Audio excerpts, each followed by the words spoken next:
Public provident fund एक ऐसा investment option है जो कि बहुत ही पॉपुलर है अमॉन्ग दोज इन्वेस्टर्स जो कि रिस्क नहीं लेना चाहते हैं और लॉन्ग टर्म में गारंटीड रिटर्न्स चाहते हैं। नमस्कार, मेरा नाम है प्रिया। स्वागत है आपका इन्वेस्टिंग डन राइट में।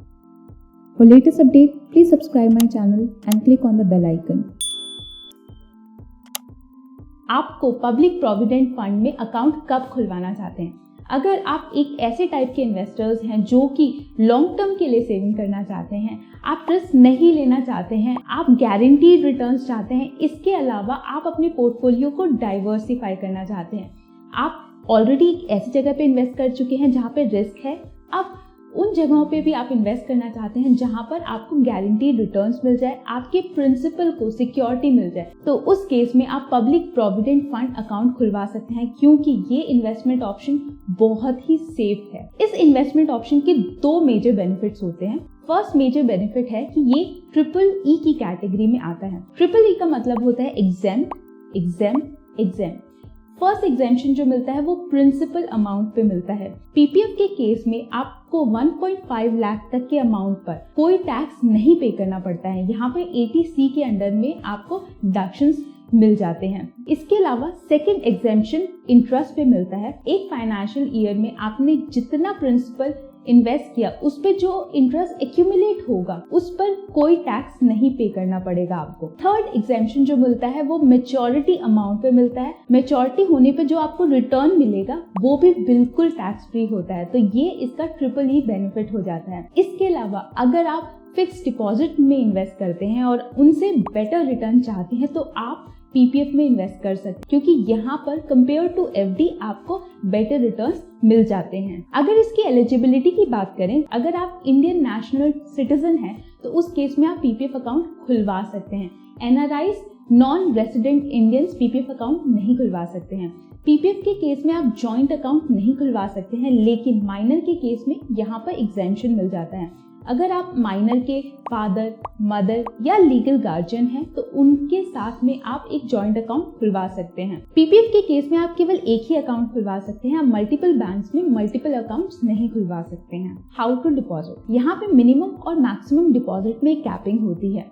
पीपीएफ में मिनिमम आपको 500 रुपीज इन्वेस्ट करना ही होगा, मैक्सिमम पे कैपिंग 1.5 लाख रुपीज तक है। कितनी बार होता है कि लोग पीपीएफ अकाउंट खोल लेते हैं, जब वो इन्वेस्ट करना छोड़ देते हैं तो उस केस में वो मिनिमम अमाउंट भी नहीं इन्वेस्ट करते हैं, जिस वजह से पीपीएफ अकाउंट इनएक्टिव हो जाता है। अगर आप पीपीएफ अकाउंट खोल रहे हैं तो मेक श्योर करें कि यहाँ पर आप मिनिमम इन्वेस्टमेंट ऑफ 500 रुपीज हर एक फाइनेंशियल ईयर में करते रहें अगर आप अपने पीपीएफ अकाउंट को एक्टिव रखना चाहते हैं। मैक्सिमम पे कैपिंग होती है 1.5 लाख रुपीस की।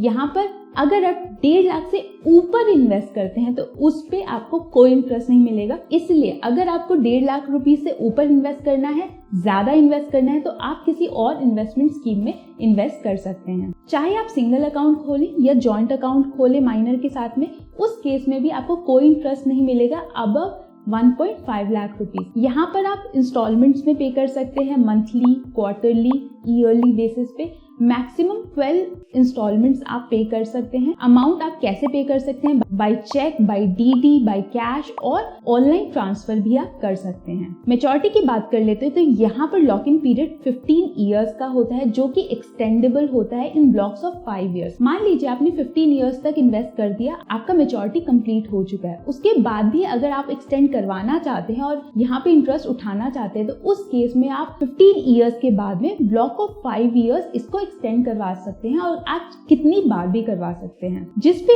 फाइनेंशियल ईयर में आप अकाउंट खुलवाते हैं, जो कैलकुलेशन होता है 15 ईयर्स का वो नेक्स्ट फाइनेंशियल ईयर से स्टार्ट होता है। लेट्स से आपने फर्स्ट इंस्टॉलमेंट जो पे की पीपीएफ अकाउंट में वो 26 जुलाई 2014 को पे की। जो लॉक इन पीरियड होगा 15 ईयर्स का वो स्टार्ट होगा 31 मार्च 2015 से और मैच्योर कब होगा?